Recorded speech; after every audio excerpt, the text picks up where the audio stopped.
Ma'am नमस्कार, प्रणाम। सबको बहुत शुभकामनाएँ।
नमस्कार।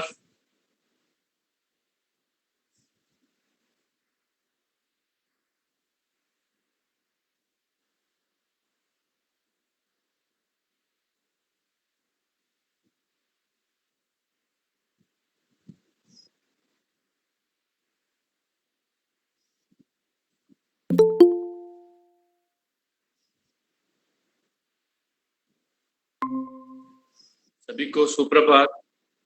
नमस्कार।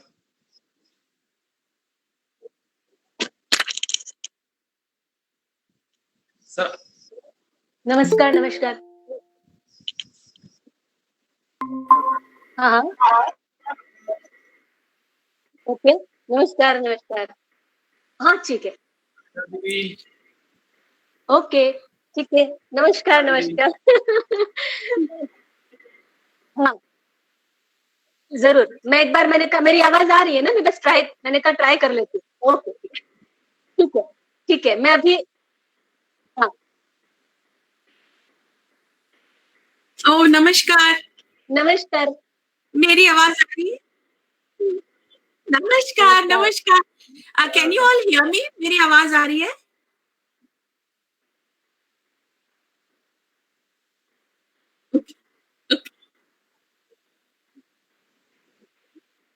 जी, बिल्कुल जी, ओके।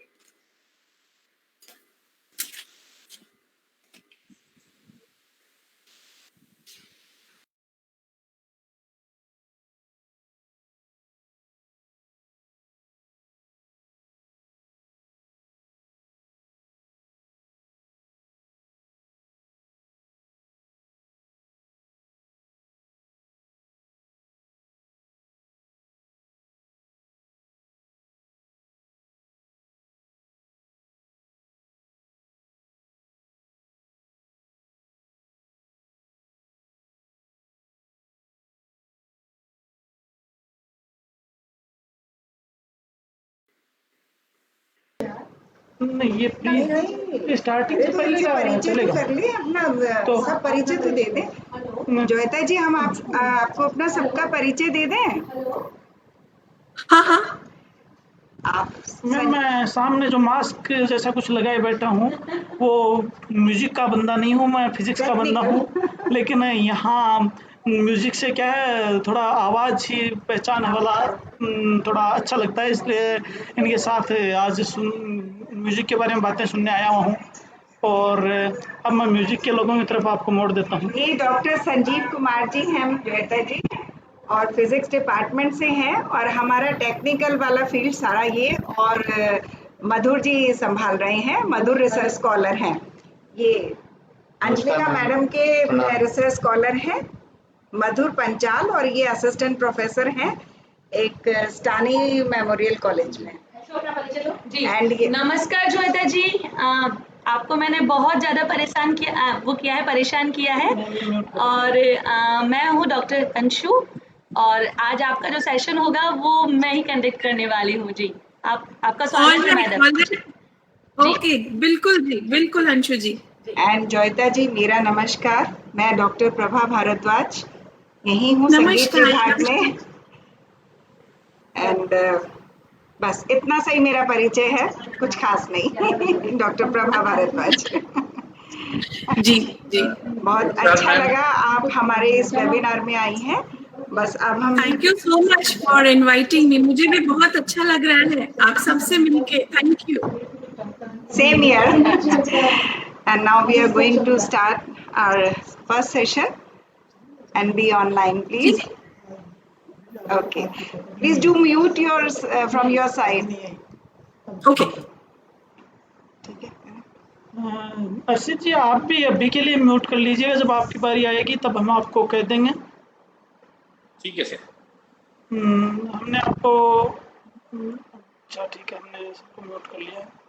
अब लगभग अपने 2 मिनट की का समय और है, 2 मिनट बाद में हम लाइव होंगे। चेतना मैम को नहीं, उन्होंने अपना वीडियो भी ऑफ कर लिया है। हमने वीडियो नहीं, चेतना मैम का। मैम आप अभी म्यूट हो, चेतना मैम आप अभी म्यूट कर रखा आपने, इसलिए आपकी आवाज नहीं आ रही है। हाँ, मैं वीडियो ऑफ कर दूं? नहीं, वीडियो ऑन रखिएगा, हम डिस्प्ले में जो बोल रहा होगा उनका ही लाएंगे। तो हमें अभी भी किसी का डिस्प्ले देना है, तो आप लोग जैसे जोयता मैडम है, आप हैं, आप बड़े लोग हो, इसलिए अभी आप में से किसी को दिखा रहे हैं हम।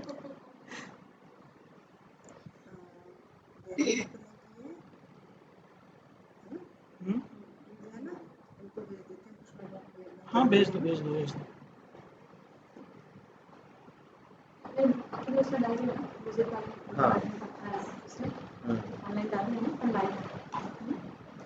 लाइव आ गया, उसको आप करते स्टार्ट कर। 1 मिनट 2 मिनट और रुक जाओ यार, मतलब 11 बजे ढंकारा लगा देते हो। 11 बजने दो, ढंग से। ढंग से लोग जुड़ते हैं, लोगों को मतलब लोग पहले ही जुड़ते हैं, एक तरीका होता है, पहले जुड़ना चाहिए। अभी तीनों अपने जो मीट पे लाइव लोग हैं, तीनों म्यूट हैं, तो कोई दिक्कत वाली बात नहीं है। हम तो अपनी तरफ से सबसे पहले यहाँ सामने कौन आएगा? तो मैम आप आ जाइएगा, इस पे बैठोगे। ऐसे घुमा लेंगे इसको, कोई दिक्कत थोड़ी है। है ना?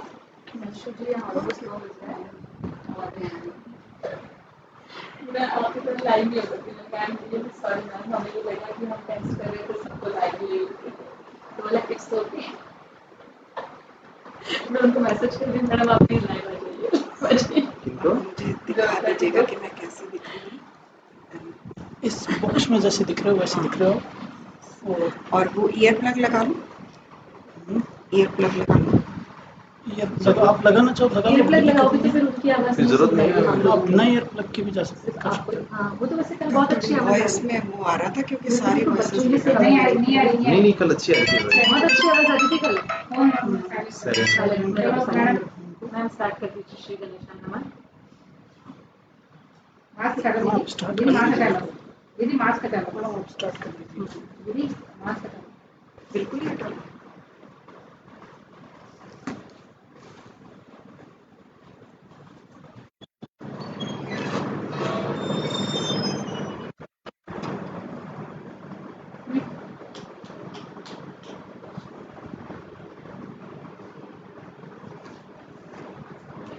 नमस्कार। हमारे इंटरनेशनल वेबिनार के दूसरे दिन मैं डॉक्टर प्रभा भारद्वाज, संगीत विभाग, राजस्थान विश्वविद्यालय की ओर से आप सभी का हार्दिक स्वागत, हार्दिक अभिनंदन करती हूँ।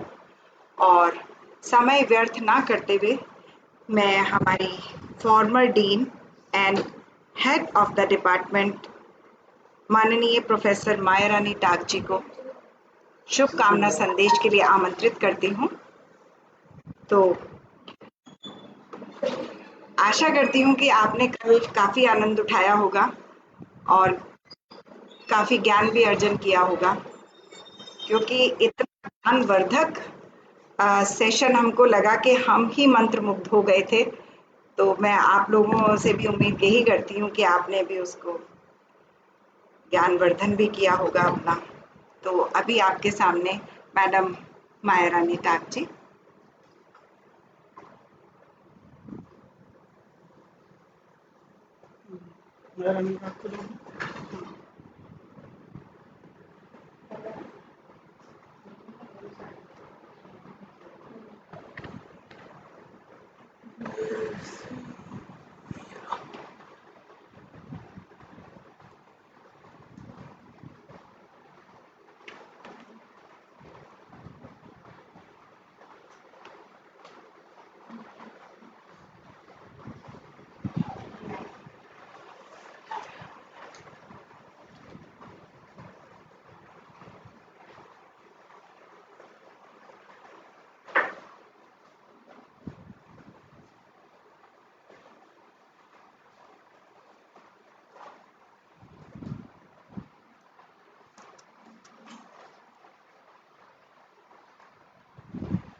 मैडम का कमेंट भी आ रहा है।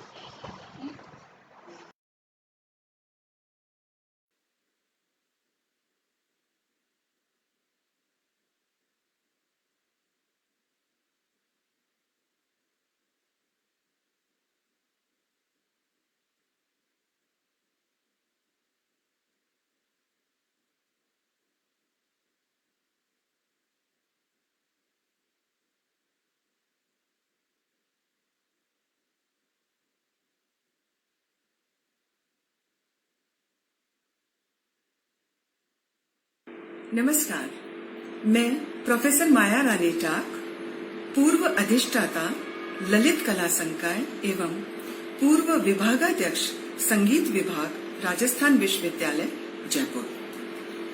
माननीय प्रोफेसर आर के कोठारी साहब, कुलपति राजस्थान विश्वविद्यालय जयपुर, और 3 दिवसीय इस अंतर्राष्ट्रीय वेबिनार के दूसरे दिन के मुख्य वक्ता डॉक्टर चेतना पाठक, डॉक्टर जोयता बोस मंडल और डॉक्टर मल्लिका बनर्जी।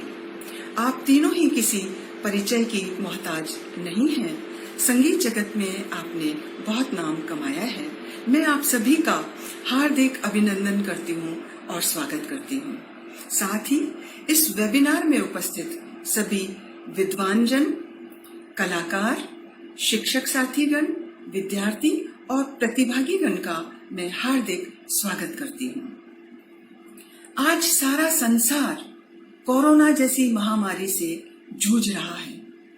संकट के इस दौर में सुखद क्षण, सुखद पल और सुखद दिन दिए हैं हमको डॉक्टर अंजलिका शर्मा ने इस वेबिनार के आयोजन के द्वारा, जहां हम आपस में एक दूसरे से मिलने के लिए बहुत परेशानी का सामना कर रहे हैं, वहां देश विदेश के विद्वान कलाकार और वक्ताओं को एक मंच पर एक साथ एकजुट करना एक बहुत बड़ी बात है। इसके लिए मैं इस वेबिनार की आयोजिका डॉक्टर अंजलिका शर्मा को बहुत बहुत बधाई देती हूँ और शुभकामनाएं देती हूँ। साथ ही पूरी आयोजन समिति को मैं ढेर सारी शुभकामनाएं देती हूँ। इस वेबिनार का विषय है भारतीय संगीत शिक्षण में चुनौतियां। जब बात आती है शिक्षा की, तो हम सभी जानते हैं कि जीवन के हर कदम पे हम कुछ न कुछ सीखते हैं, शिक्षा प्राप्त करते हैं। लेकिन अन्य विषयों की तुलना में संगीत की शिक्षा कुछ अलग ही रंग रूप लिए हुए है। यदि हम पीछे मुड़ करके देखें तो हमारे पुराने समय में संगीत की शिक्षा सीना व सीना तालीम के रूप में दी जाती थी, जो कि गुरु शिष्य परंपरा के रूप में आगे अग्रसर हुई। धीरे धीरे समय बदला, समाज बदला और समाज के साथ साथ कलाओं ने भी अपनी करवट बदली। जाहिर है जब हम आगे बढ़ते हैं तो हमें बहुत सारी चुनौतियों का सामना करना पड़ता है और संगीत शिक्षण भी इससे अछूता नहीं। चाहे वो पाठ्यक्रम से संबंधित हो, चाहे परीक्षा प्रणाली से संबंधित हो, चाहे वो लोगों की मानसिकता, दृष्टिकोण, लक्ष्य, संसाधन, उपकरण, प्रस्तुतिकरण, बहुत सारी बातें हैं जिनको लेकर के हम बहुत सारी चुनौतियों का सामना आज कर रहे हैं। इन तमाम मुद्दों पर इन 3 दिन में आमंत्रित विद्वान वक्ता अपने वक्तव्य द्वारा निश्चित रूप से हमको एक नई दिशा देंगे। मैं आयोजक डॉक्टर अंजलिका शर्मा को और पूरी आयोजन समिति को बहुत बहुत बधाई देती हूँ और शुभकामनाएं देती हूँ। आशा करती हूँ कि इस वेबिनार के द्वारा हम सभी अवश्य ही लाभान्वित होंगे। धन्यवाद। नमस्कार।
पुनः एक बार नमस्कार सभी को।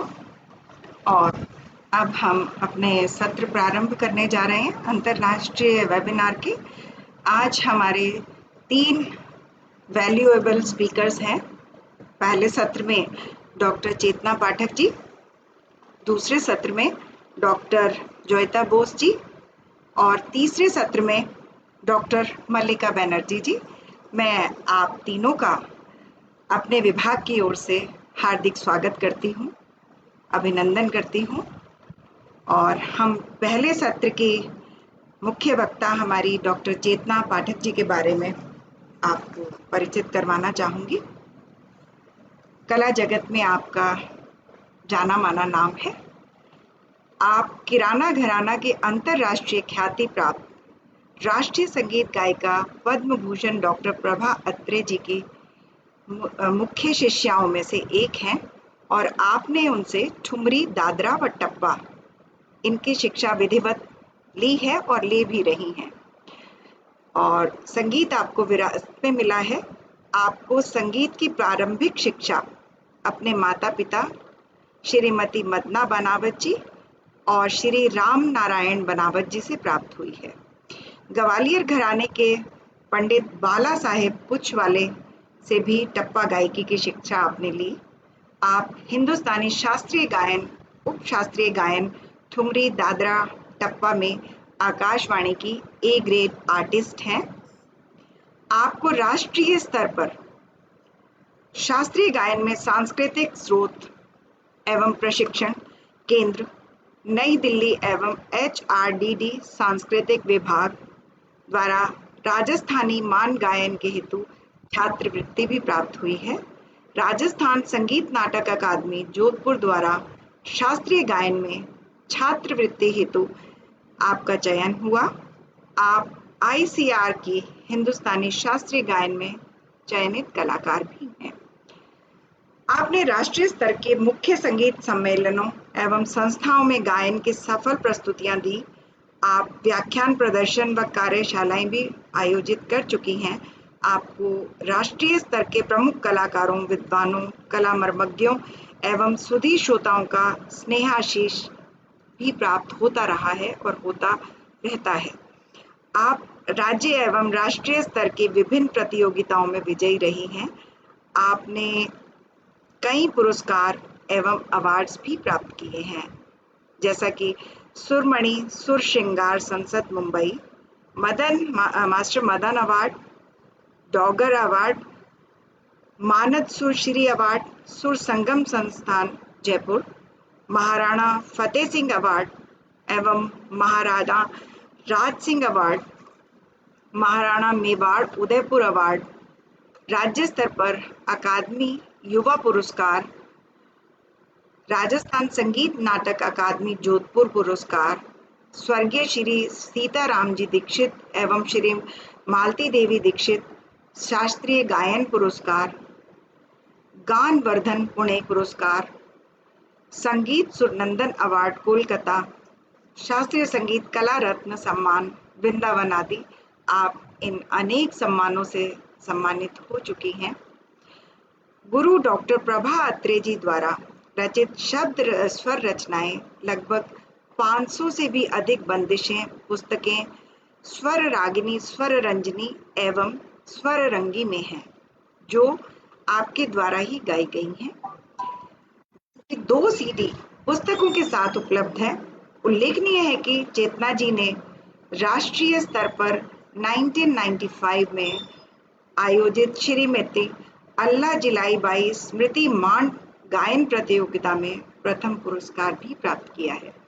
सन 2008 पुणे महाराष्ट्र में आयोजित डॉक्टर प्रभा अत्रे जी की रचित बंदिशों पर आधारित अखिल भारतीय शास्त्रीय गायन प्रतियोगिता में आपने प्रथम स्थान प्राप्त किया था। गायन की तरफ जितना आपका रुझान है और जितनी प्रस्तुतियां आपने की हैं, उसके अतिरिक्त आप शास्त्रीय पक्ष में भी कहीं कमजोर नहीं हैं। आपने शास्त्रीय पक्ष में भी बहुत अच्छा काम किया है। स्वर साधना के साथ साथ आप शोध कार्यों में भी संलग्न रहती हैं।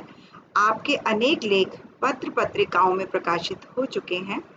आपकी 3 पुस्तकें भी प्रकाशित हो चुकी हैं, जिनका नाम है स्वर योगिनी, डॉक्टर प्रभा अत्रे एक बहुआयामी व्यक्तित्व, संगीत निरूपण एवं भारतीय संगीत परंपरा एक विचार।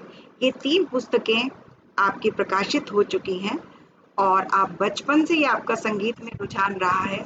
कहते हैं ना, होनहार वीरवान के होते हैं चिकने चिकने पात।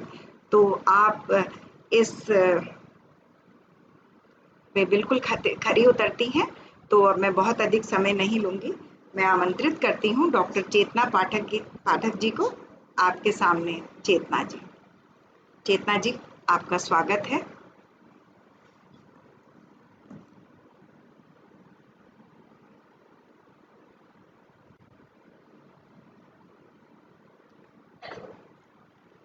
नमस्कार चेतना जी, आपका स्वागत।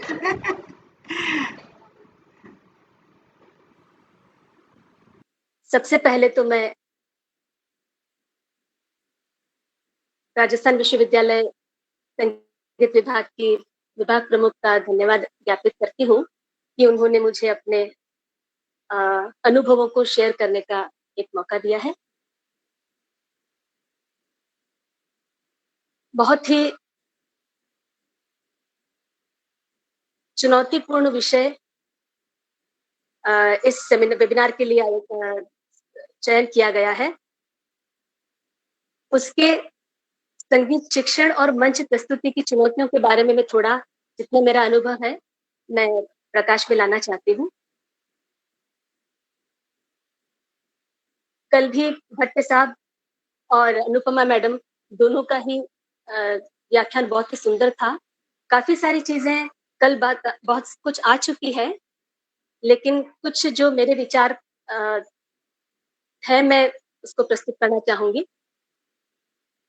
थोड़ा आवाज मुझे अपना ओवरलैपिंग हो रहा है, तो उसका कुछ हो सकता है। मेरी आवाज मैं फिर से ही सुन पा रही हूँ, तो मुझे डिस्टर्ब हो रहा बोलना।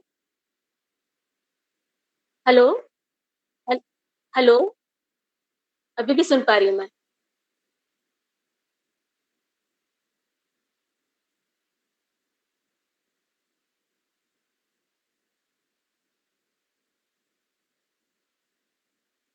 Hello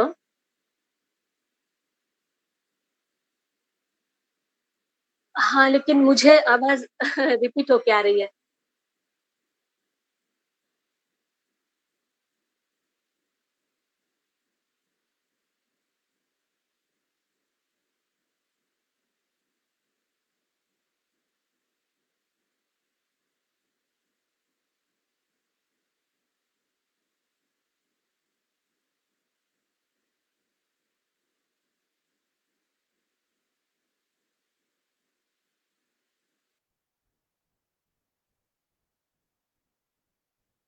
hello? हेलो? अभी भी आ रही है? हाँ।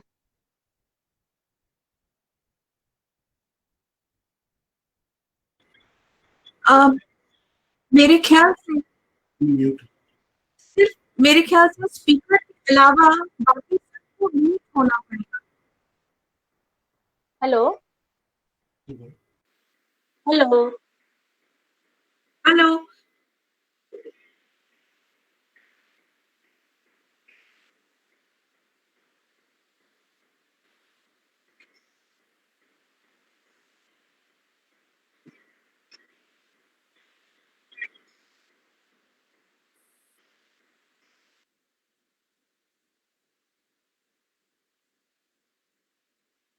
ओके। 1 मिनट मैं ट्राई करती हूँ।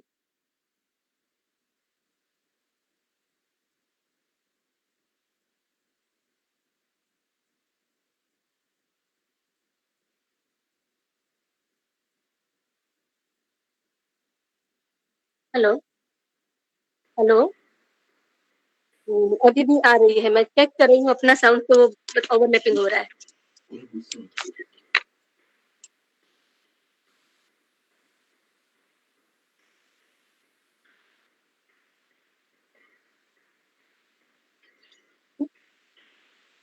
मैं हेडफ़ोन यूज़ कर रही हूँ। हाँ, ऑलरेडी कर रही हूँ। हाँ, उसी से बोल रही हूँ। हेलो? अच्छा। हेलो? हेलो? मेरे ख्याल से बाकी सबको म्यूट होना पड़ेगा ताकि ओवरलैप ना हो।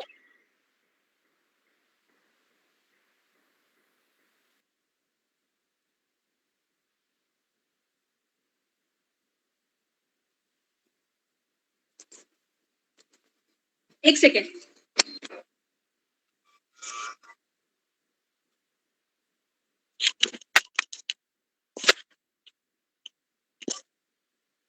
हेलो? हेलो? ओके, मेरी आवाज़ आ रही है? ओके। जैसा कि हम सभी जानते ही हैं कि भारतीय संस्कृति की समृद्धता में संगीत की बहुत बड़ी भूमिका है और इसको हस्तांतरित करने और प्रचारित करने के लिए शिक्षण पद्धति का बहुत ही बड़ा योगदान रहा है। यह कला सुनने में जितनी सुबोध, सहज और सुमधुर सुनाई देती है, उतनी ही सीखने और सिखाने में कठिन। संगीत उन कलाओं में से है जिसको पुस्तकों के माध्यम से सीखा नहीं जा सकता।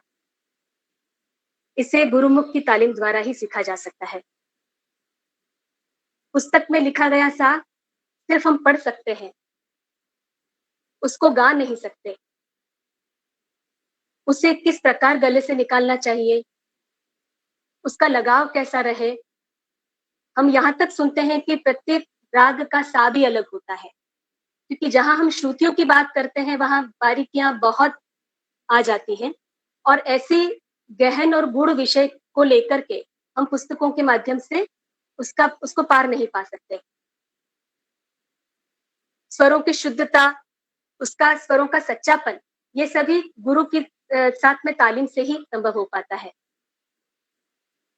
इस तरह से हम देखते हैं कि किसी भी कला का चरम उसके फाउंडेशन और उसके नींव पर आधारित है और शिक्षण पद्धति उसका एक बहुत फाउंडेशन तैयार करने में बहुत महत्वपूर्ण उसकी भूमिका रहती है।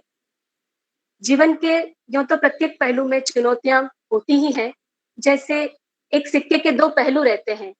जैसे किसी भी चीज़ के लाभ और हानि, ये 2 पहलू रहते हैं, उसी प्रकार से उसके साथ में चुनौतियाँ भी लगी हुई रहती हैं। जब हम पुराने प्राचीन समय को देखते हैं और शिक्षण पद्धति का अवलोकन करते हैं, तो हम जानते हैं कि आज तक 3 प्रकार से मुख्य रूप से संगीत शिक्षण प्रणालियां रही हैं।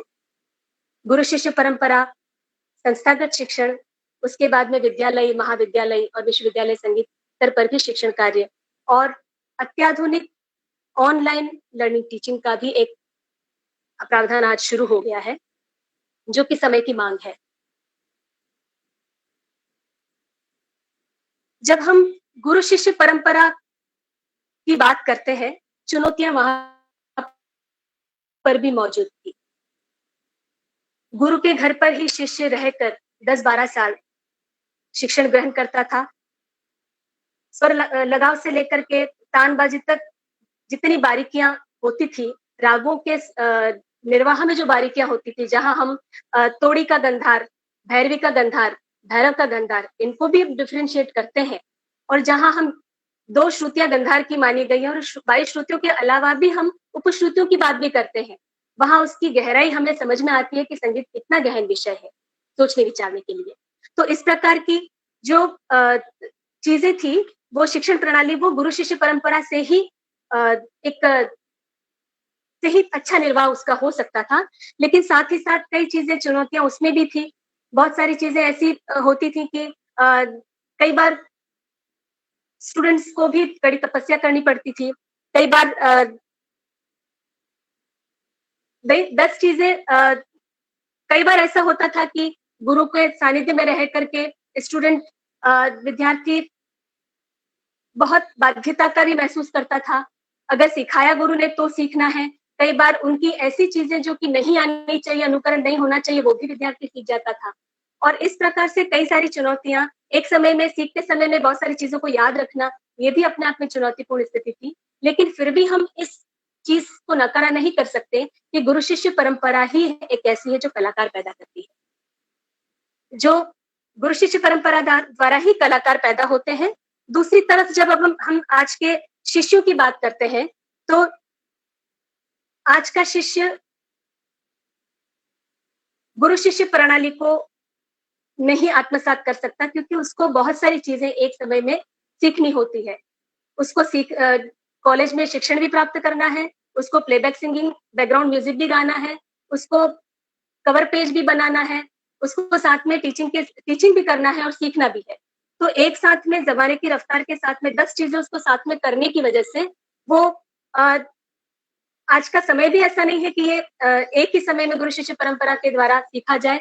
और आज के गुरु भी इतने बिजी हैं और परिस्थितियां भी ऐसी नहीं है कि जो पुरानी शिष्य परंपरा है वो गुरु शिष्य परंपरा का हम निर्वाह करके इस मार्ग को हम अपनाए जाए।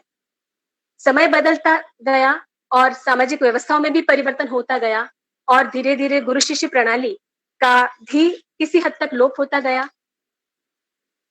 भातखंडे जी और पलुस्कर जी, जिनके अथक प्रयासों के द्वारा ये संगीत शिक्षण संस्थाओं और महाविद्यालय, विश्वविद्यालय स्तर पर सामने आया। और ऐसा नहीं है, उसके पहले भी उन्होंने सुरेंद्र मोहन टैगोर जी और मौला बख्शी ने भी इसके प्रयास किए। लेकिन जो सफलता भातखंडे जी और पलुस्कर जी को मिली, वो सफलता इतनी आगे चली गई कि आज हम उसी शिक्षण प्रणाली का एक हम हिस्सा है। समय के साथ ही ये संगीत विश्वविद्यालयों में एक ऑप्शनल सब्जेक्ट के रूप में आया। महाविद्यालय, स्कूल, इन सब में आज चल रहा है। लेकिन एक बात जो सोचने वाली मुझे महसूस होती है कि जब 11th क्लास में बच्चे को ऐच्छिक विषय के रूप में संगीत का चयन करना पड़ता था, जहां हम कहते हैं कि संगीत को सीखने के लिए एक जन्म भी कम पड़ जाता है, वहां पर अगर 11वीं 12वीं बीए तक के 3 साल और एमए के 2 साल, ऐसे 7 सालों में संगीत सीख लेना कहाँ तक उचित हो सकता है? ये समय बहुत कम है विद्यार्थियों के लिए। उस हिसाब को ध्यान में रखते हुए मुझे ऐसा लगता है कि संगीत शिक्षण प्रणाली जो है वो प्रारंभिक स्तर, प्रारंभिक स्कूल से कंपल्सरीली शुरू होनी चाहिए। क्योंकि अगर ये कंपल्सरीली शुरू नहीं होगी, तब तक बच्चों में संस्कार संगीत के नहीं पड़ेंगे। जब संस्कार संगीत के पड़ेंगे, तभी एक बचपन में किसी शिष्य के संगीतिक योग्यताओं को तलाश कर उसको तराशा सही दृष्टि से तराशा जा सकता है, उसको एक दिशा दी जा सकती है। और इस प्रकार से अगर वो बचपन से ही संगीत की ओर जाता है और अगर एमए करता है तो उसको एक पर्याप्त संगीत सीखने का वक्त मिलता है, उसको राह अच्छी मिलती है गुरुजनों के उससे कि उसको संगीत में आगे जाना चाहिए और एक लंबा समय होता है। तो मुझे ऐसा लगता है कि आज की जो शिक्षण जो प्रणाली है जिसमें हम 7-8 साल में उम्मीद करते हैं स्टूडेंट से, उसकी कंपैरिजन में अगर बच्चों को बचपन से ही अगर ये राह नजर आए और दिखाई दे और अगर हम उनको उस राह में ले जाए तो कहीं ना कहीं हम जो आज का स्तर है उसको हम बेहतर तौर पर हम ला सकते हैं, ऐसा मेरा सोचना है। आज हम देखते हैं कि अच्छा, इस बात में मैं कहना चाहूंगी कि वनस्थली विद्यापीठ इस मामले में बहुत ही जागरूक रहा है। वहां स्कूल्स में भी कला सब्जेक्ट सभी विद्यार्थियों के लिए जरूरी है, उनको लेना ही है। अगर संगीत में जाता है व्यक्ति, गायन में ले सकता है, वाद्यों को ले सकता है और डांस भी वहां पर एक ऑप्शन दिया गया है। और अगर संगीत में और नई रुचि है तो वो चित्रकला को लेकर के भी आगे जा सकता है। मुझे ऐसा लगता है कि हर व्यक्ति को कलात्मक चीजों से कहीं न कहीं जुड़े रहना चाहिए। जहां हम ये बात करते हैं कि कला व्यक्ति का मानसिक विकास करती है, उसको जागरूक बनाती है, उसको चरित्रवान बनाती है, उसको संयमित करती है। ऐसी स्थिति में भी संगीत बहुत जरूरी है कि कला बच्चों के बचपन से ही लाई जाए। और मुझे ऐसा लगता है कि अगर ये चीज हर स्कूल में अनिवार्य रूप से अगर अपनाई जाए तो ये ही विद्यार्थी जो कल अपने बच्चों को जब आगे राह देंगे तो वो संगीत से अनभिज्ञ नहीं रहेंगे, बल्कि आज हम देखते हैं कि घर में टीवी चलते हुए क्लासिकल म्यूजिक आता है तो टीवी बंद कर देते हैं क्योंकि शास्त्रीय संगीत को समझता नहीं। लेकिन जब बचपन से ये राह दी जाएगी तो मुझे ऐसा लगता है कि वो दिन दूर नहीं जब शास्त्रीय संगीत भी लोग घर घर में सुनेंगे, क्योंकि उसका संस्कार घर घर में होगा। हर लड़का हर लड़की अगर संगीत की या किसी भी कला से जुड़ा हुआ रहेगा तो कला का सम्मान खुद करेगा, एक संस्कार पड़ेगा। वो ही अपने आप में बहुत जरूरी चीज मेरे को लगता है कि होना चाहिए। और जहां वाद्य संगीत की बात करते हैं, संगीत का गायन विषय तो हम फिर भी काफी स्कूल्स कॉलेजेस में मौजूद है, लेकिन वाद्य संगीत जहां देखते हैं वहां पे सितार बहुत ही गिने चुने स्कूल्स में रह गया है। जब वाद्य संगीत का स्कूल्स में ही नहीं उसका नहीं मिल रहा है तो आगे बच्चे सीनियर क्लासेस में कैसे हमें मिलेंगे और कैसे वो आगे की तरफ जाएंगे, ये अपने आप में बहुत बड़ी चुनौती है। मुझे लगता है कि इसके लिए प्रशासन को विशेष रूप से ध्यान रखना चाहिए और इस विषय को भली मैं जानती हूँ कि इसके लिए बहुत खर्चे की आवश्यकता है, अनुदान की आवश्यकता है, लेकिन कुछ पाने के लिए कुछ खोना तो पड़ता है और इसके लिए अथक प्रयास करने हमें बहुत जरूरी है। आज की शिक्षण प्रणाली को हम बात करते हैं, विद्यालय महाविद्यालय शिक्षण पद्धति की जब हम अवलोकन करते हैं तो कई सारी चीजें बहुत अच्छी भी हैं, लेकिन कहीं कहीं हमें खामियां भी नजर आती है। कल भी हमने सुना कि इंफ्रास्ट्रक्चर की बहुत बड़ी कमी है। मैंने यहाँ तक सुना है कि कई कॉलेज में, स्कूल्स में कमरों की इवन इतनी कमी है, एक कमरा भी संगीत विभाग को नहीं है, तो क्लासेस स्टाफ रूम में ली जाती है या प्राचार्य के रूम में ली जाती है या फिर उनको लाइब्रेरी में क्लास दे दी जाती है।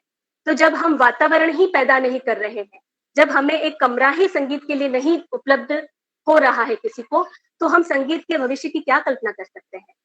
उसको कितना गंभीरता से लेना चाहिए, उसके लिए कोई एक जिम्मेदार नहीं है, हम सभी उसके लिए जिम्मेदार हैं, ऐसा लगता है।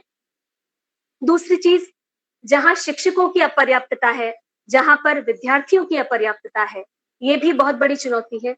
आज दूसरे हर सब्जेक्ट में किसी भी स्कूल कॉलेज में देखेंगे हम, तादाद काफी अच्छी खासी रहती है, 200-250 बच्चे पढ़ते हैं एक सब्जेक्ट में। यहाँ पर जहां हम गुरु शिष्य प्रणाली की बात करते हैं और वहां पे एक ही स्टूडेंट सामने सिखाने की बात करते हैं, वहां पे आज 15 बच्चे, 35 बच्चे, 80 बच्चे एक साथ में सीख रहे हैं। प्रशासन के हिसाब से वो संख्या कम है, लेकिन संगीत की दृष्टि से, शिक्षण की दृष्टि से वो संख्या बहुत ज्यादा है। तो ये जो एक मिसमैच जो चीज है, वो एक कहीं ना कहीं डिस्ट्रैक्ट पैदा करती है, डिस्ट्रैक्शन आता है और कहीं ना कहीं वो प्रणाली में या आदान प्रदान में परेशानी क्रिएट करता है, ऐसा मुझे लगता है।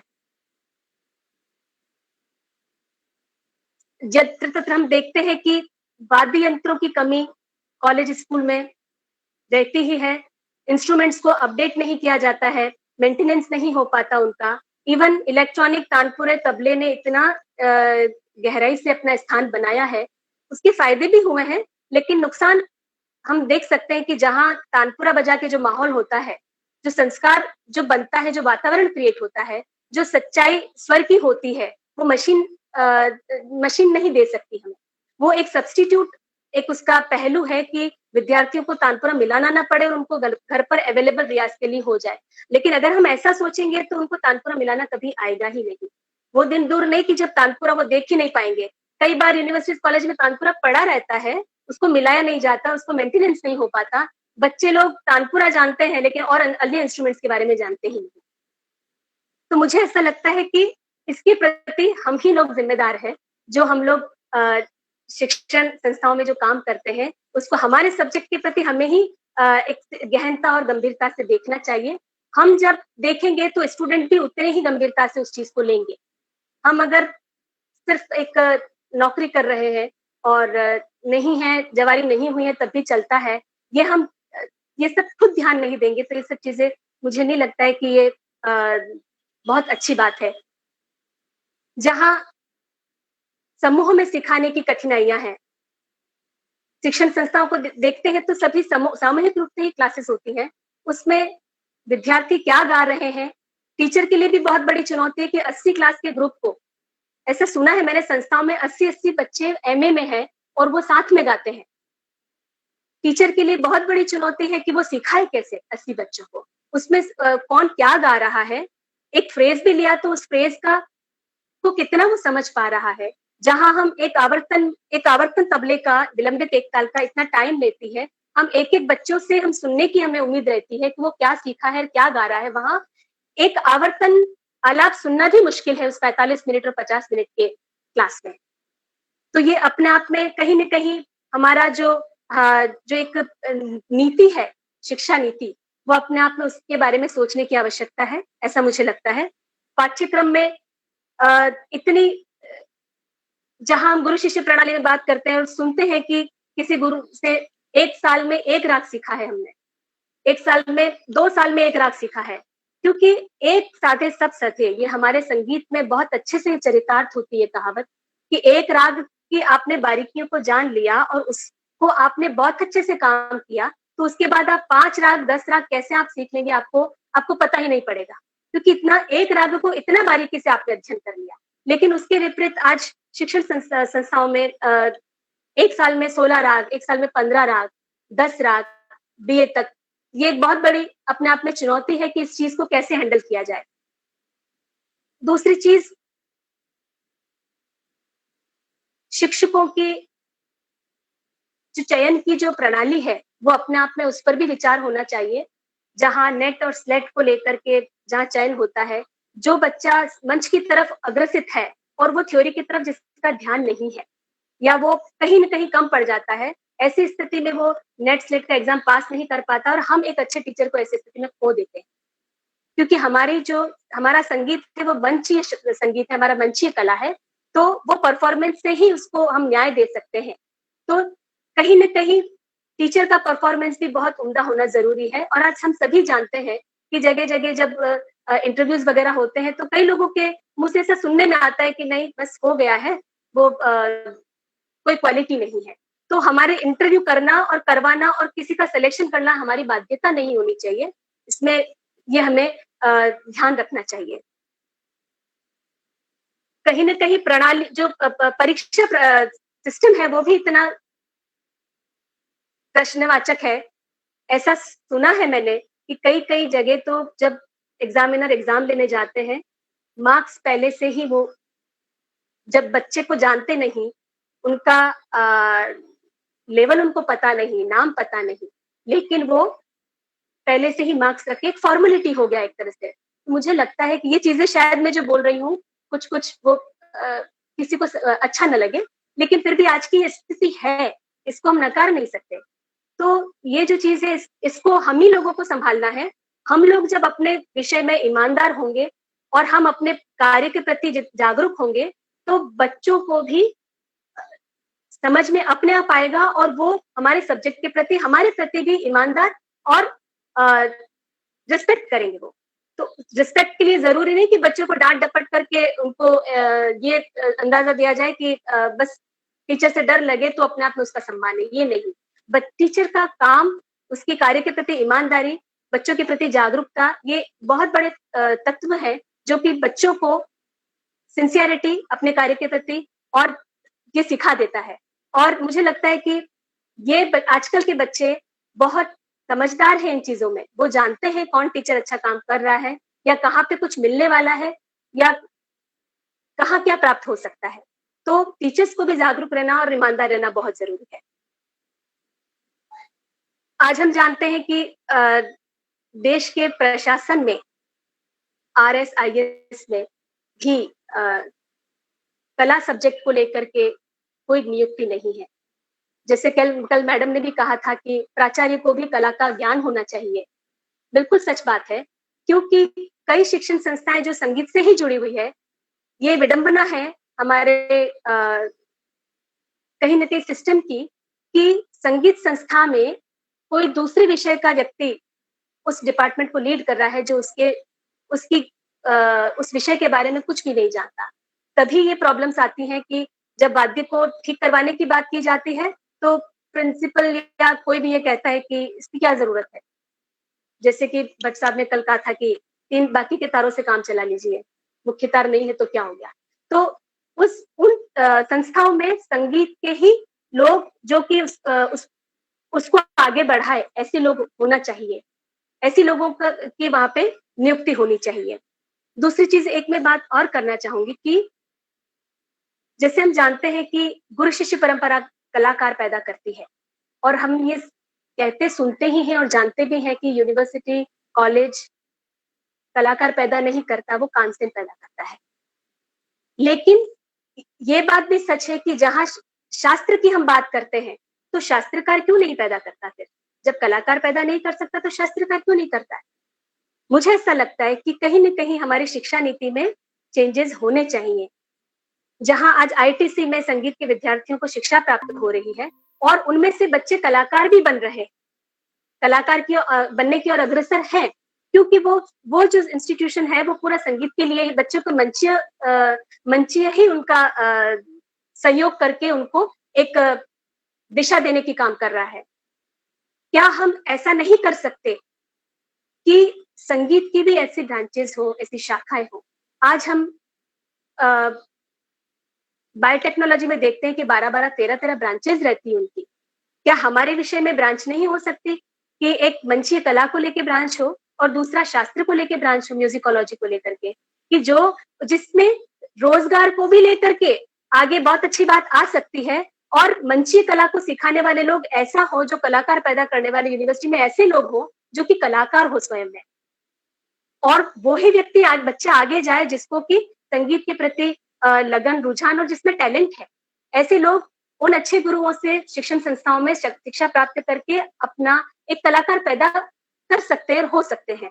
और वहीं दूसरी तरफ शास्त्र की जब हम बात करते हैं तो जो बच्चों में संगीतिक टैलेंट कम है या जिनका शास्त्र की तरफ रुझान ज्यादा है, वो बच्चे शास्त्र, एक म्यूजिकोलॉजी सब्जेक्ट को लेकर के अच्छा रिसर्च का काम कर सकते हैं, और उसके लिए भी अच्छे टीचर्स की शास्त्र को लेकर के नियुक्ति हो। तो ये 2 ब्रांचेस हो तो मुझे लगता है कि शास्त्र और मंचीय कला, मंच, इन दोनों को लेकर के हम न्याय कर सकते हैं। इसके लिए हमें ही सोचने की आवश्यकता है कि आगे कैसे इसको करना चाहिए। इस स्थिति के बाद में हम आज एक अत्याधुनिक ऑनलाइन टीचिंग लर्निंग का एक सोर्स हम देखते हैं, वो कुछ समय पूर्व से सामने आ चुका है। आजकल की स्थिति इस कोरोना के संबंध में और भी प्रबल हो चुकी है। हम सुनते हैं UGC से भी कि ऑनलाइन क्लासेस लेने का दौर अब शुरू होगा ही, आज नहीं कल ये शुरू होगा ही, और हो सकता है कुछ % ऐसा हो जो कि संगीत की क्लासेस घर बैठे भी हो सके। तो जहां गुरु शिष्य परंपरा में एक के सामने एक बैठ करके शिक्षा होती थी, ग्रहण की जाती थी, वही शिक्षण प्रणाली संस्थागत शिक्षण में एक गुरु के सामने 18, 20 बच्चे, 35 बच्चे क्लास कर रहे हैं, और ऑनलाइन में हम आमने सामने भी नहीं है, आमने सामने भी है तो अप्रत्यक्ष रूप से। और नेट, जब ऑनलाइन की बात करते हैं, वो अपने आप में बहुत बड़ी चुनौती है। जो सा मैं यहाँ से गाऊंगी वो हो सकता है वो सा चढ़ा हुआ सुनाई देगा। जो स्वर मैं यहाँ फ्रेज में जो गाऊंगी वो हो सकता है ऑनलाइन की वजह से वो फ्रेज चेंज होके सुनाई देगा। जहां ताल की बात आती है, जो बच्चा सीखने वाला समझदार है, जो ताल का ज्ञान जो रखता है, उस बच्चे के लिए शायद समझना आसान है कि ये ताल का लैगिंग ऑनलाइन हो रहा है। लेकिन जो बच्चा बीए के फर्स्ट ईयर का बच्चा है, जो आजकल की शिक्षण संस्था के कई बार फ्रेशर बच्चे भी आते हैं या 11वीं क्लास के बच्चे भी होते हैं, ऐसी स्थिति में बच्चे को ताल भी नहीं पता है, तो वो ऑनलाइन कैसे समझेगा कि सम क्या है और उस मुखड़ा वो आया है तो सही आया कि नहीं आया और लैगिंग कैसे हो रहा है। ये सब चीजें अपने आप में बहुत चुनौतीपूर्ण है। तो संगीत जैसी चीज ऑनलाइन सीखना और सिखाना ये अपने आप में शायद तब संभव हो सके जब स्टूडेंट किसी स्तर पर तैयार हो जाए, जब उसको किसी इशारे की जरूरत हो, न कि प्रारंभिक स्तर पर। आज हर बच्चा कहीं न कहीं 10 दूसरे कामों में भी बिजी रहता है। उसको 10 सीखने के साथ में 10 दूसरी चीजें करनी है। ऐसी स्थिति में जो एक कला के लिए जो समर्पण है, सीखने के लिए जो समर्पण है और लगन है, कहीं न कहीं आज का दौर ऐसा है कि ये हमें मिलना मुश्किल है। पहले समय की स्थितियां दूसरी थी, आज की स्थितियां दूसरी है। कोई भी व्यक्ति दुनिया से अलूफ रह करके एक ही संगीत को लेकर के काम सिर्फ रियाज करना है और संगीत ही करना है, ऐसा नहीं कर सकता। उसको 10 चीजें दूसरी साथ में करनी है। तो ये जो आजकल की चीजें हैं, वो कहीं न कहीं इस संगीत को लेकर के गंभीरता या सिंसियरिटी को कम करती है, ऐसा मुझे लगता है। लेकिन फिर भी मैं ये कहूंगी कि आजकल का जो सांगीतिक स्तर है युवा पीढ़ी में या जो भी सामने आ रहे हैं वो कम नहीं है, फिर भी वो अच्छा प्रयास कर रहे हैं और कहीं न कहीं एक संगीत का एक अच्छा वर्चस्व बनाए हुए हैं। लेकिन जहाँ शिक्षण संस्थाओं की बात है, ये सुनने को मिलता ही रहता है कि कहीं न कहीं चुनौतियाँ या कहीं न कहीं नेगेटिविटी बहुत सुनने को मिलती है, तो सुनने में अच्छा नहीं लगता। तो कहीं न कहीं हमें इस चीज को चेंज करने की, कहीं तो नीति में परिवर्तन करने की आवश्यकता है। जो हमारे मिनिस्टर्स या जो भी कलात्मक चीजों को लीड करने वाले लोग हैं, जो संभालने वाले पदाधिकारी हैं, मुझे ऐसा लगता है अगर उसमें हमारे जो नामी कलाकार, जो कि कला की गहनता को समझते हैं, अगर वो नियुक्त हो, तो वो किसी भी कला के प्रति अच्छा न्याय कर पाएंगे, ऐसा मुझे लगता है। और ऐसे लोग ही वहां नियुक्त होने चाहिए।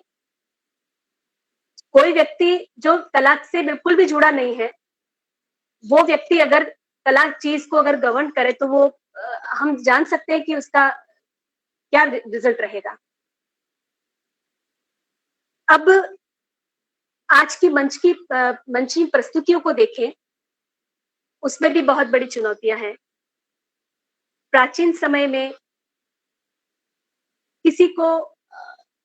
किसी कलाकार को या तैयार शिष्य को अप्रोच करने की ऑर्गेनाइजर से जरूरत नहीं होती थी, लेकिन आज हर व्यक्ति मंच पे गाना चाहता है। थोड़ा सा सीखने के बाद वो अपनी चीजें यूट्यूब पे कवर पेज बनाना चाहता है, रिकॉर्डिंग्स डालना चाहता है यूट्यूब वगैरह पे, फेसबुक पे। तो और कहीं न कहीं कॉन्टेक्ट्स बना करके ऑर्गेनाइजर्स के थ्रू वो अपने काम को किसी तरह अंजाम देता है। लेकिन मुझे ऐसा लगता है कि इसमें भी ईमानदारी की जरूरत है, संयमित होने की जरूरत है कि हम और ऑर्गेनाइजर्स को भी चाहिए कि सही जो व्यक्ति रियली टैलेंटेड है, उसको भरसक आगे लाने का प्रयास करना चाहिए। ऐसी कई संस्थाएं हैं जो संगीत के युवा पीढ़ी को आगे लाने का काम कर रही है। हम सभी जानते हैं संकल्प जैसी या काफी सारी संस्थाएं हैं और संकल्प ने तो बहुत अच्छा बीड़ा उठाया है। तो कुल मिलाकर के मुझे ऐसा लगता है कि इन चीजों को पार पाने के लिए कहीं न कहीं हम सभी जिम्मेदार हैं। कोई किसी एक व्यक्ति से ये चीज नहीं हो सकती। प्रशासन हुआ, टीचर्स हुए या स्टूडेंट हुए, इन सबको मिलकर के सोचना होगा। और हम टीचर्स की बहुत बड़ी जिम्मेदारी है कि हम कैसे इन चीजों को सकारात्मक रूप तक ला सकते हैं।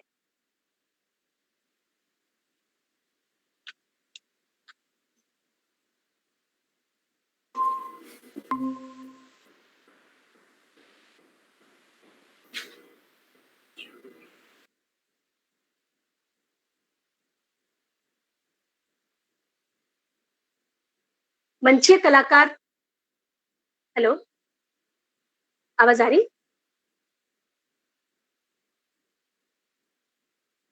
अपने आप में कलाकार बनना एक चुनौती है जिसमें एक अनुशासित जीवन, संयम, एक मेहनत, समर्पण, सब चीजों की जरूरत है और एक राह को पकड़ करके ही उसके पीछे लगने की जरूरत है। एक गुरु को लेकर के, और आजकल का संगीत तो इतना ब्रॉड हो गया है कि हम कहीं भी कुछ अच्छा हम सुने तो उसको हम ले सकते हैं। मेरे गुरुजी कहती हैं कि डॉक्टर प्रभात्री जी कि जिससे जो अच्छा मिलता है उससे लेना चाहिए। हर व्यक्ति में बहुत अच्छी बात होती है, एक बहुत अच्छी बात होती है, हमें उससे कुछ लेने में भी संकोच नहीं करना चाहिए। और उन्होंने भी इसी चीज को ध्यान में रखते हुए अपने 6 साल तक शिक्षा अपने गुरु से प्राप्त करने के बाद में पूरा जीवन उन्होंने एक सफल जीवन बनाया, वो इसी बात पर निर्धारित था। क्योंकि सुनने में भी एक शिक्षा है, सिर्फ सीखना ही नहीं, सीखने के साथ में सुनना भी बहुत जरूरी होता है। तो ये जो सब चीजें, जो भी आयाम है आगे जाने के लिए, वो उसके लिए मुझे लगता है कि हम सब लोगों को ही इस बारे में सोचने की जरूरत है। और शिक्षण संस्थाओं का जब तक जो सिचुएशन चल रही है, अगर ऐसे ही चलती रही, ऐसे ही फॉर्मेलिटीज चलती रही, और कई टीचर्स बहुत अच्छा काम करते हैं, लेकिन फिर भी हर टीचर को इसके प्रति जागरूक होने की जरूरत है, अपने आप को अपडेट करने की जरूरत है, अपने आप को शिक्षण संस्थाओं में मंचीय प्रस्तुतियां देने की जरूरत है, ताकि हमारे स्टूडेंट्स टीचर से भी सीख सके और एक उद्देश्य प्राप्त कर सके। बस मैं मुझे थोड़ा प्रस्तुति के लिए भी बोला गया है। राग बैरागी भैरव में 15-20 मिनट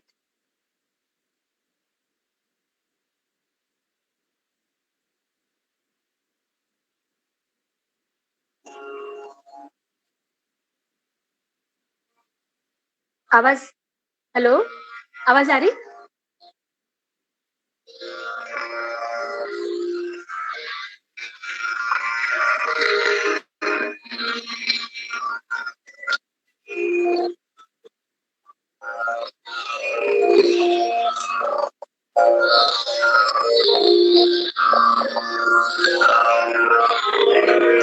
कानपुर आ रहा है?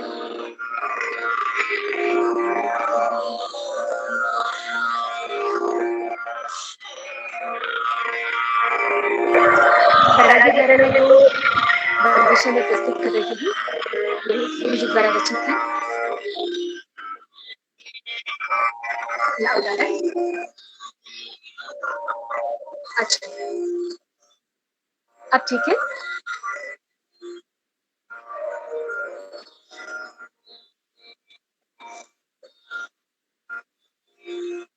पहली बंदिश झपताल पर आधारित है और दूसरी बंदिश द्रुत एकताल।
जय जय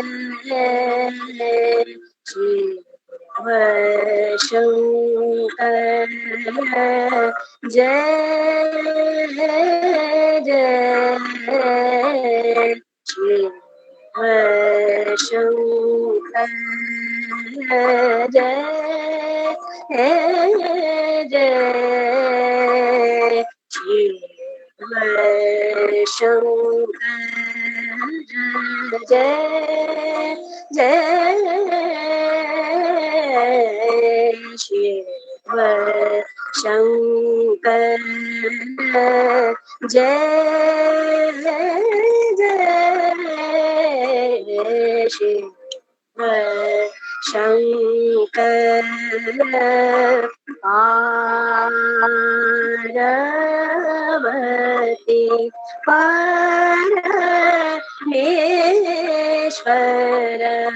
पार्वती परमेश्वर पार्वती परमेश्वर जय जय शिव शंकर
जय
जय जय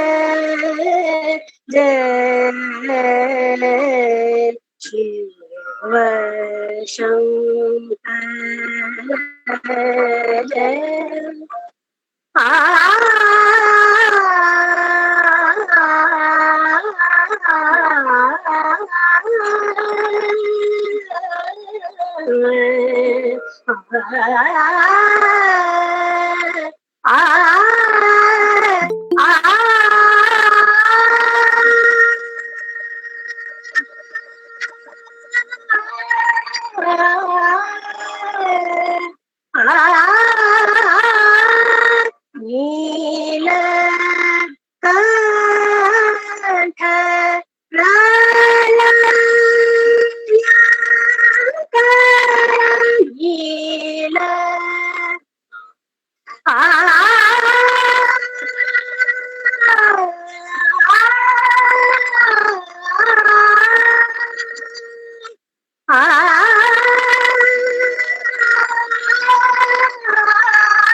शंकर जय म सारे सा रे रे सा रे म प म रे सा जय जय सारे म रे म सारे रे सा नि म रे सारे म रे म प म प म प रे म प सारे म नि सारे म प सा प म रे म प नि प नि प नि म प म नि नि प म प सा प नि प नि म प म रे सा जय जय ma ba ni za ni ba ni pa ma ba re ma ba ni za ni pa ma pa ma re sa ni sa jay jay ma re za ni za re ma ba ni za ba za ni pa ma ni pa ma pa ma re za ni za pa ni sa re ma re za ni sa re pa ma re ma ba ni pa ma ba za ni re za ni za pa ni za ma ba za ni pa ni pa ma re ma ba ni za ni pa ma re za ni sa jay jay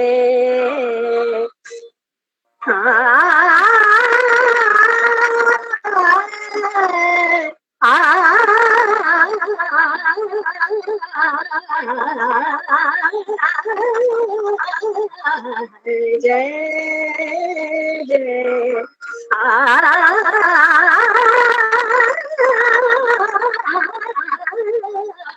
जय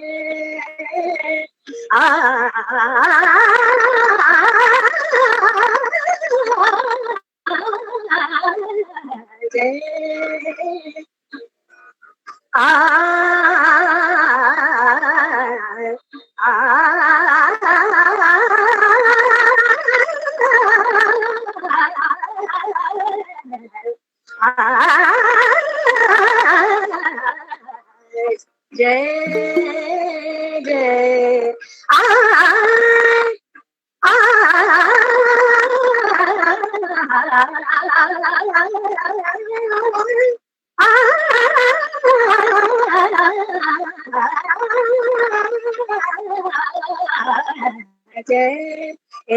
जय जय जय शिव शंकर जय।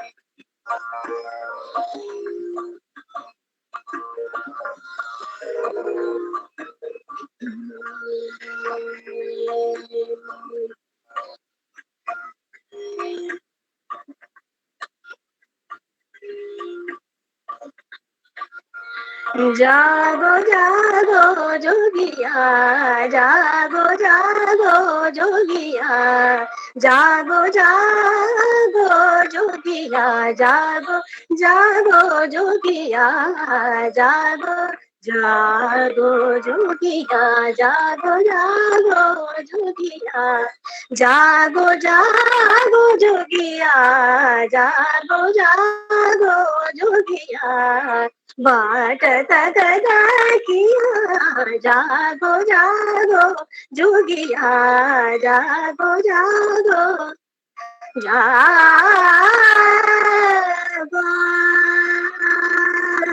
जोगिया,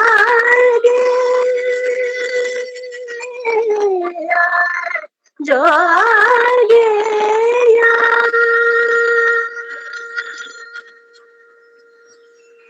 कासे कहूँ मोरा दुख कासे कहूँ,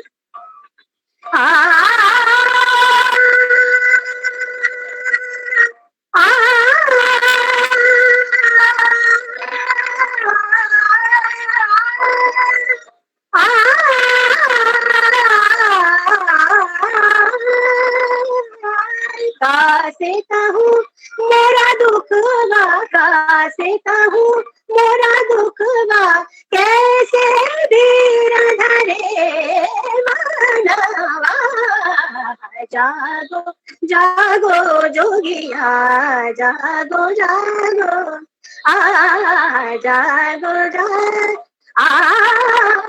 जागो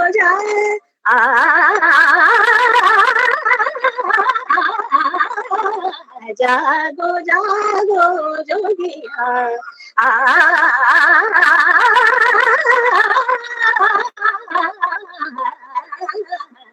जागो जागो जोगिया, जागो जागो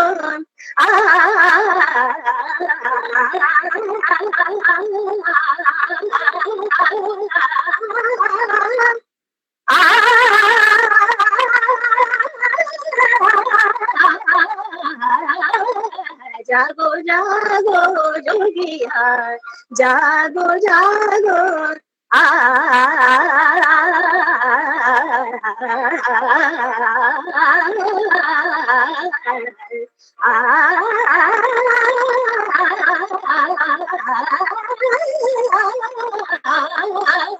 जागो जागो जोगिया, जागो जागो जागो जागो जागो जागो।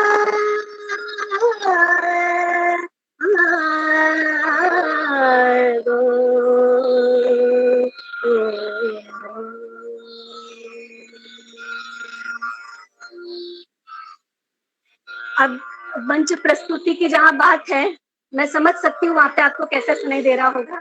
और दूसरी चीज, मुझे जितना जो चेंज करना पड़ा इसके अंदर, जिसमें मैं खुद भी सेटिस्फाई नहीं थी कि क्या लाए मुझे आगे बढ़ानी करनी मशीन के तौर पे। तो आजकल ये सारी चुनौतियां हैं जो समय के रहते उनको देखना है और उनके साथ में रहना भी है। बहुत ही इतना सुंदर आपने गाया। पंजाबी में ये कहते हैं, नचन वाली दी एडी ना रहंदी ते गाउन वाले दा मुंह, बोली मैं वहां ते नच गिद्धे विच तू। तो ये कल से जो है शास्त्रीय पक्ष चल रहा था हमारा, हालांकि थोड़ा थोड़ा उसमें था, पर आपने जो समा बांधा वो लाजवाब रहा। समय ऐसा रुका और यूं लगा कि आपका गायन चलता रहे, हमारे साथ सब आपको सुनते रहें। और सबसे अच्छी बात कि बहुत अच्छे अच्छे कमेंट्स डाले हैं और कुछ पार्टिसिपेंट्स ने अपने प्रश्न भी डाले हैं। तो आप पहले अपना वाइंड अप करें तो फिर हम प्रश्न आपको रखें। आप पूछिए। मतलब इतना आह्लादित है मन, मैं अपनी बात कर रही हूँ, ये सारे भी मतलब झूम रहे थे आपका गायन सुनते हुए, हम सब यहाँ बैठे हुए। और ये ऐसी ही उम्मीद है कि बाकी जब भी जो भी पार्टिसिपेंट्स हैं उनकी भी यही मनोदशा होगी कि ये गाना चलता रहे, रुके ना। तो मैं आपके सामने पहला प्रश्न रख रही हूँ। ये वंदना खुराना है। ये बोलती है कि मैं संगीत शिक्षण प्राप्त करके उसके बाद भी एक चुनौती को रखना चाहूंगी। महाविद्यालय में संगीत विभाग में स्पेशलाइजेशन को नजरअंदाज किया जा रहा है। वोकल का शिक्षक इंस्ट्रूमेंट सिखा रहा है और इंस्ट्रूमेंट का शिक्षक वोकल सिखा रहा है। क्या ये उस शिक्षक के लिए चुनौती नहीं है? यह विद्यार्थी के लिए भी चुनौती है कि वो गाना सीखना चाहता है और उसको सितार सिखाया जा रहा है। आप इस विषय में क्या कहना चाहेंगे? बहुत सही बात कही है। ये काफी जगह पर ऐसा है और कई जगह ऐसा भी है कि वोकल की पोस्ट है और सितार का टीचर भेज दिया गया है। ये टीचर के लिए भी बहुत बड़ी चुनौती है और स्टूडेंट्स के लिए मुझे ऐसा लगता है कि स्टूडेंट्स के लिए इसलिए ज्यादा चुनौती है कि उसको उसका भविष्य कहाँ जाना है उसको मालूम नहीं चलता उस चीज से। एक डिग्री ले लेना ही तक सीमित नहीं होता जीवन, आगे जाने के लिए उसको सही दिशा ही नहीं मिल पाती। इस वजह से मुझे लगता है कि इसके लिए कहीं ना कहीं हमारे जो नीति है या कहीं ना कहीं जो रिक्रूटमेंट जो होते हैं, भर्तियां जो होती है सरकार, तो बराबर जहां जहां पे जो पोस्ट है बराबर से उनको करना चाहिए और कहीं इन चीजों को लेकर के कहीं समझौता नहीं करना चाहिए। इवन विद्यार्थियों को भी समझौता नहीं करना चाहिए, समय समय पर उनको भी आवाज उठानी चाहिए। अगर वो आवाज उठाएंगे तो शायद आगे जो सोचने वाले लोग हैं जरूर सोचेंगे, ऐसा मुझे लगता है। क्योंकि सिर्फ हम लोग क्या बात करते हैं उस समय सामने आती है चीजें और वही खत्म हो जाती है। अगर सही माने में ऐसा एक चुनिंदा ग्रुप तैयार होकर के अपनी बातें आगे ले जाए, टीचर्स भी उनका सहायता करे उसमें, तो मुझे लगता है ये कहीं किसी हद तक तो उसमें कहीं सफलता हासिल हो सकती है। सबको ही जागने की जरूरत है। नहीं, बिल्कुल आपने सही इसका जवाब दिया है। और एक प्रश्न और है, चारुस्मिता। बी म्यूज करते समय पता चलता है कि यह बीएड के इक्वल है, ये बात सही है और आजकल भी हो रहा है, परंतु फर्स्ट ग्रेड का एग्जाम देते हैं तो बीएड नहीं होने से बाहर कर दिया जाता है। इसके बारे में आपके क्या विचार हैं? क्योंकि ये अभी एक बड़ी ज्वलंत समस्या है। पहले जो है बीएड जरूरी नहीं था म्यूजिक टीचर्स के लिए, अब वो बीएड म्यूजिक के लिए भी जरूरी कर दिया है। तो उसमें क्या जो म्यूजिक सीख के जा रहे हैं प्रोफेशनल कोर्स करने के बाद भी उनको इस चुनौती का सामना करना पड़ रहा है। मतलब ये एक परेशानी का कारण ही है, जब बीएड वो ऑलरेडी इक्विवेलेंट टू बीएड है तो फिर क्यों चयन के साथ ये परेशानी होती है? बिल्कुल बिल्कुल, कहीं ना कहीं उसको एक समान रखना चाहिए ताकि स्टूडेंट्स को कहीं ना कहीं प्रॉब्लम न खड़ी हो। और फिर बात वही आ जाती है कि हमारी बहुत सारी चीजें जो अस्पष्ट है, अपने आप में जो शिक्षा की जो नीति है वो अपने आप में कहीं कहीं बहुत अस्पष्ट है, उसमें स्पष्टता होना बहुत जरूरी है। आवाज नहीं आ रही आपकी।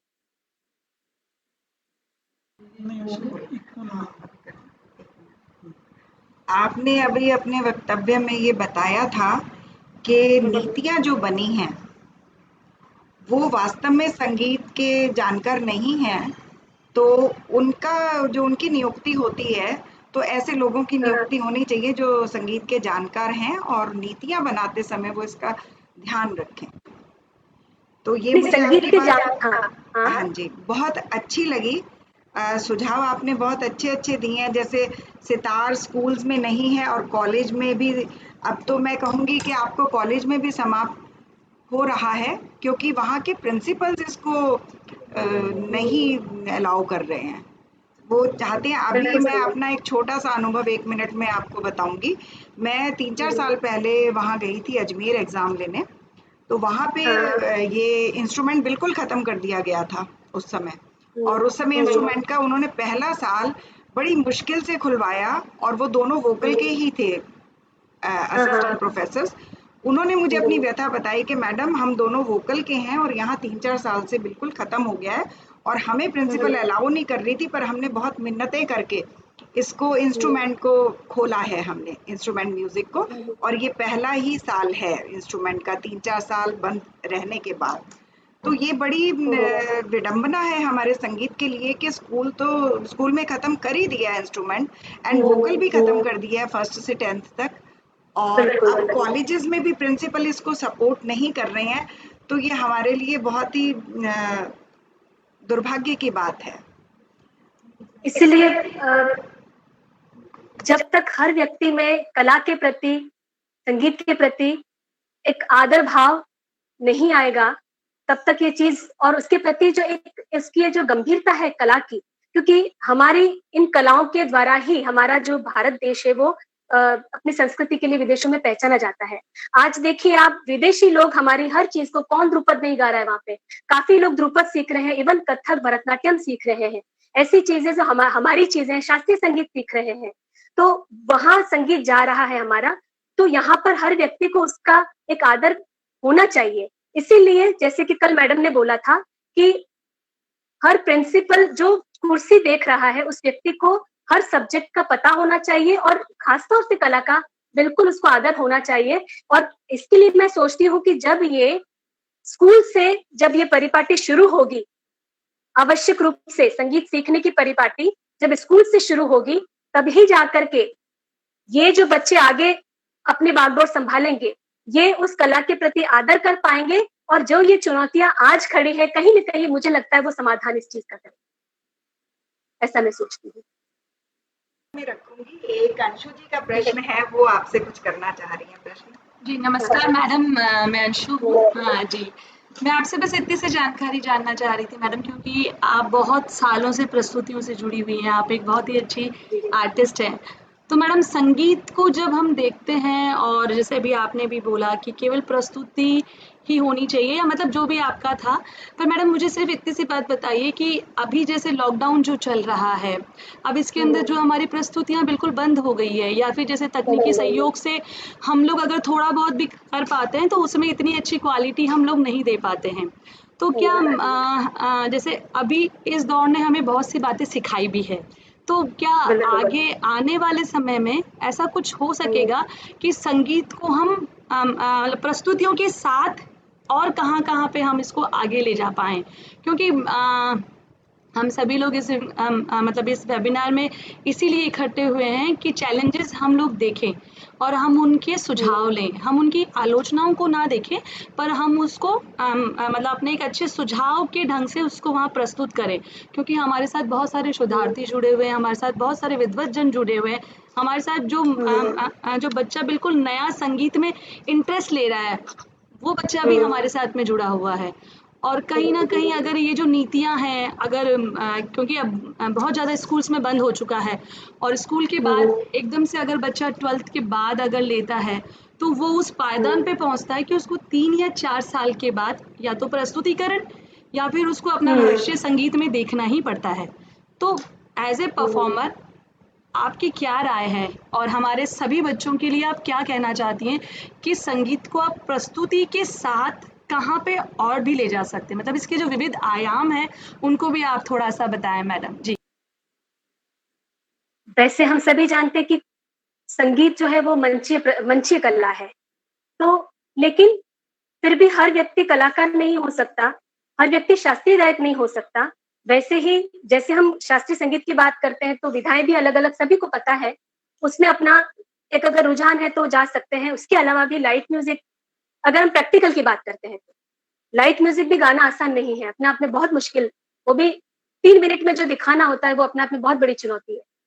क्लासिकल गाने के लिए 40 मिनट मिलता है व्यक्ति को अपने आप को प्रूव करने के लिए, कलाकारी दिखाने के लिए, लेकिन जो 3-4 मिनट में जो कमाल है वो बहुत अपने आप में चुनौतीपूर्ण है। तो वो भी एक मार्ग हो सकता है, अगर शास्त्रीय संगीत में अगर नहीं रुचि है तो लाइट म्यूजिक की तरफ जा सकता है। आजकल तो फिल्म म्यूजिक उसी पर आधारित है, इवन काफी सारी लाइट म्यूजिक की भी काफी सारी फॉर्म्स हैं, तो प्रैक्टिकली वहां हम इन्वॉल्व हो सकते हैं। दूसरी चीज, जहां शिक्षण संस्थाओं से संगीत जुड़ा है वहीं पर और भी काफी सारी चीजें आ गई हैं आजकल। देखा जाए तो डायरेक्शन आ गया है, म्यूजिक में डायरेक्शन, वो अपने आप में व्यक्ति जब संगीत की जानकारी के बिना वो डायरेक्ट नहीं कर सकता, डायरेक्शन नहीं दे सकता, वो कंपोज नहीं कर सकता। तो अगर रुचि है और संगीत की जानकारी है, प्रस्तुति नहीं देनी है, तो आपका एक चीज रुझान यहाँ भी हो सकता है कि आप फिल्मों में भी कई लोग डायरेक्ट करते हैं, इवन लाइट म्यूजिक के अदर देन फिल्म के भी लोग अपने म्यूजिक के डायरेक्शंस वगैरह देते हैं, संगीत कंपोज करते हैं। दूसरी चीज, एक क्रिटिक जो होता है वो भी संगीत का जानकार ही होना चाहिए, क्योंकि क्या होता है कई बार कि ऐसी चीजें लिखी रहती हैं कि हाँ उन्होंने प्रस्तुत किया ये राग जिसका वादी ये और जिसका संवादी ये है, इस तरह की चीजें, मतलब एक वास्तविक तौर पे उसकी समीक्षा होनी चाहिए। तो जो व्यक्ति में जो संगीत की जानकारी रखता है, उसका सोच सकता है, वही व्यक्ति क्रिटिक भी हो सकता है। एक इंस्ट्रूमेंट बनाना, उसकी जवारी करना, उसको एक सही स्तर पे लाके उस इंस्ट्रूमेंट को मरम्मत करना, उसके लिए भी संगीत की जानकारी चाहिए। साउंड इंजीनियरिंग, जो हमारा आज स्टूडियो, जगह जगह आज स्टूडियो बने हैं, संगीत का जानकार अगर व्यक्ति नहीं है तो वो नहीं कर सकता, स्टूडियो रन नहीं कर सकता। तो कहीं ना कहीं आजकल एडिटिंग शास्त्रीय संगीत का भी हुआ या लाइट म्यूजिक का हुआ, ये कुछ विधाएं ऐसी हैं जिसमें लोग अगर रुझान है तो किसी भी तरफ वो जा सकते हैं, ऐसा मुझे लगता है। मैडम बहुत ही अच्छी बात बताई आपने इतने सारे आयाम हम सबको यहाँ पे बताए हैं। पर मैम और भी हमारे साथ में बहुत सारे प्रश्न आ रहे हैं, मैडम आपके साथ रूबरू होती है जी। एक प्रश्न अमरदीप शर्मा ने किया है मैम, वैसे उसका जो है वो हो गया है, आपने उसको कर दिया है, फिर भी मैं प्रश्न बोलती हूँ। चित्रकला में बीएड अनिवार्य नहीं है जबकि संगीत में अनिवार्य है और ये दोनों विषय समकक्षी ही हैं। इसका ये हुआ था कि अनिवार्य पहले भी कर दिया गया था सारे फाइन आर्ट सब्जेक्ट्स को, और उसके बाद चित्रकला वालों ने वहां जाके शिक्षा संकुल में अपने सब्जेक्ट को उससे मुक्त करवा लिया कि हमारे में बीएड जरूरी ना की जाए, लेकिन संगीत को अभी भी उन्होंने मुक्त नहीं किया है। तो इसका ये जवाब है, आप उचित और कुछ बताएं। कहीं न कहीं अगर हमें इस बीएड के इस प्रावधान से हमें समस्या हो रही है, हमारे स्टूडेंट्स को समस्या हो रही है, तो कहीं न कहीं इसको भी मुक्त होना चाहिए। उसके लिए हमें आगे कार्यवाही करनी पड़ेगी ताकि एक खुला ऑप्शन दिखाई दे। हाँ जी, नमस्कार। कि एक सीमांत कुंवर करके एक बच्चा है, वो पूछ रहा है कि आजकल कलाकार, और जब अपन कहते हैं कि संगीत अपनी मंचीय कला है, मंच प्रदर्शन होना चाहिए, परफॉर्मिंग आर्ट है, एक शिक्षक को, एक कलाकार को भी अपनी कला रक्षक के लिए बहुत सारी चीजें वर्तमान समय में उसको कला को बचाने के लिए जूझना पड़ रहा है। ऐसे ही टीचर्स को भी अपने सब्जेक्ट को बचाने के लिए जूझना पड़ता है। तो हम अपनी कला को, अपने सब्जेक्ट को बचाएं या हम अपनी कला की मंचीय प्रस्तुति करें? मतलब क्या इसमें कैसा, मतलब एक विचित्र वो आया है मोड़ कि हम अपनी कला को बचाएं, कला को रियाज करें, या हम अपनी वो संगीत शिक्षा संस्थाओं में नोट शीट है उसको सब्जेक्ट को बचाने के लिए चिट्ठीबाजी करें। ये एक प्रश्न एक बच्चे ने उठा रही है, मेरे को लग रहा है ये बिल्कुल जेन्युइन प्रश्न है। नहीं, सही बात है। इसमें कहीं न कहीं हमारी रिस्पॉन्सिबिलिटी दो तरफ बढ़ जाती है, तो कहीं न कहीं एक तरफ हमें कॉम्प्रोमाइज करना पड़ता है, लेकिन मुझे लगता है फिर भी हमें, क्योंकि हम अगर संगीत से जुड़े हैं मतलब कहीं न कहीं हम मंच से जुड़े हुए हैं, तो हमारी कला तो हमें अपने आप में जिंदा रखना ही चाहिए, रखना ही बिल्कुल पड़ेगा। मुझे ऐसा लगता है कि कहीं न कहीं क्यों ना संगीत कॉलेज विद्यालय में भी टीचर्स अपनी कला को प्रस्तुत करें बच्चों के सामने। इवन अगर ऐसा होगा, हर टीचर इसी बहाने रियाज से भी जुड़ा रहेगा, वो उसके लाइफ का एक पार्ट हो जाएगा कि वो कंपल्सरीली रियाज से जुड़ा रहे, अपने आप को अपडेट रखे, और वो इस तरह से करके वो अपने जो प्राचार्य और अपने जो स्कूल है उसमें बहुत अच्छा माहौल संगीत का क्रिएट कर सकता है और बहुत रिस्पेक्ट वो पा सकता है। क्योंकि कहीं ना कहीं संगीत को लेकर के साधारण तौर पे हम देखते हैं तो वो देशभक्ति गीत या प्रार्थना करवाना यहाँ तक सीमित हो जाता है, क्योंकि जो लोग संगीत के जानकार नहीं है वो लोग उसको वहीं तक देखते हैं। लेकिन अगर हम अपनी कला को, एक टीचर है वो सिर्फ टीचर ही न रह करके अगर मंच तक भी जाए, वो अगर अपने स्कूल में ही, अपने कॉलेज में ही वो मासिक बैठक करके प्रस्तुति दे, तो अपने वो कला को भी संरक्षित कर सकता है।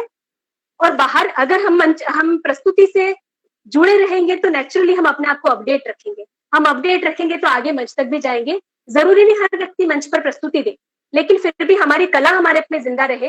कभी जरूरत भी हो तो हम उसको सिर्फ शिक्षक बन करके उसको बंद न कर दे, हम उसको एक जीवंत उसका उदाहरण पेश कर सके। तो कहीं न कहीं कॉलेजेस, स्कूल्स वगैरह में टीचर भी अपनी सांगीतिक प्रस्तुतियां दें, बच्चों को भी सीखने के लिए उनसे बहुत लाभ हो सकता है, और टीचर अपने आप को अपडेट कर सकते हैं, अपना माहौल अच्छा स्कूल में बना सकते हैं।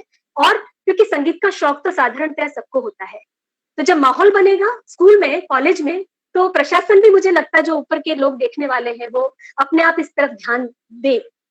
ऐसे हम लोग सोच सकते हैं कि हाँ, उसके लिए कुछ प्रयास हमें टीचर्स को ही करने पड़े कि हमारे सब्जेक्ट को रिस्पेक्ट दी जाए, हमारी बात को नकारा न जाए, हम जो कहे वो सामने वाला सोचे कि नहीं करना पड़ेगा, इन्होंने कहा है। हमारे सांगीतिक बर्ताव में फर्क आना चाहिए, हमारे स्कूल के जो हमारी जो जिम्मेदारी है बच्चों के प्रति है हमारी, वो हमें कहीं न कहीं हमें उसके प्रति खुद जागरूक रहकर इसके रास्ते ढूंढने पड़ेंगे, तभी जाके बच्चे भी हमारे साथ लगेंगे। और अगर वो साथ होंगे तो हमें शायद कहीं से भी हमें नेगेटिव कोई आंसर नहीं, ऐसा मुझे लगता है। बिल्कुल चेतना जी, मैं आपके विचारों से सहमत हूँ, ऐसा होना चाहिए। पर एक सेइंग है, hard work kills the talent. हम अपना रियाज करें और उधर अपने उसको सब्जेक्ट को बचाने के लिए भी प्रयत्न करें, तो हमारा रियाज भी प्रभावित होता है और स्टूडेंट का भी होता है।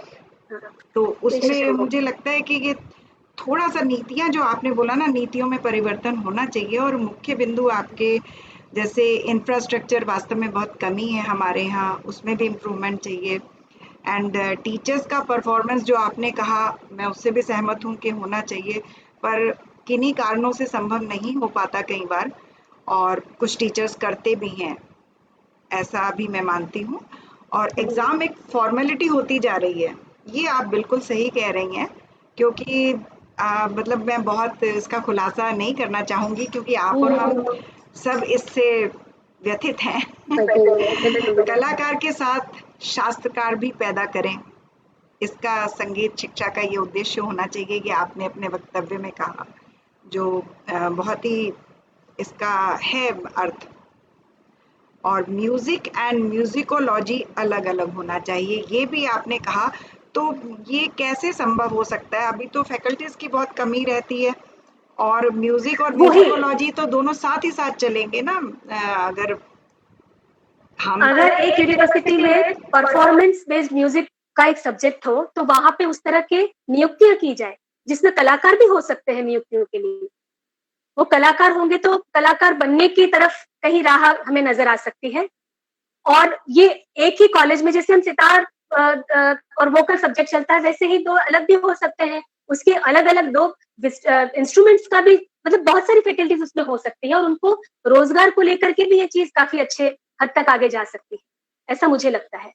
क्योंकि आज जितने तादाद में बच्चे कर रहे हैं उनके लिए भी बहुत बड़ी समस्या है कि आगे उनको कोई रोजगार नहीं है, स्कोप नहीं है उसमें विषय में। तो अगर ये चीजें बढ़ेंगी तो हमारे क्वालिटी में भी फर्क पड़ेगा, गुणवत्ता में जरूर फर्क आएगा, और कहीं ना कहीं ये आगे हमारे आने वाली पीढ़ियों के लिए भी लाभदायक रहेगा कि जिसमें हमें स्कोप दिखे आगे रोजगार को प्राप्त करने की, ऐसा मुझे लगता है। बहुत ही सुंदर वर्णन भी किया, और बैरागी भैरव हमने सुना आपका बहुत सुमधुर गायन, उसके लिए बहुत बहुत धन्यवाद। और आपने अपने इस कोरोना काल में कई आपके असाइनमेंट्स रहते होंगे, उसमें से हमारे लिए ये कीमती समय निकाला, उसके लिए हार्दिक आभार। और बहुत ही मतलब हम भाव विवल हैं इस समय। सुन के, और फिर चाहेंगे कि दोबारा बहुत जल्दी हम सुने आपसे। आपको हमारे विभाग की तरफ से, हमारी पूरी टीम की तरफ से हार्दिक धन्यवाद। और आगे की कार्यवाही अब मैं डॉक्टर अंशु वर्मा को देती हूँ, वो संचालन करेंगी अब। पुनः धन्यवाद।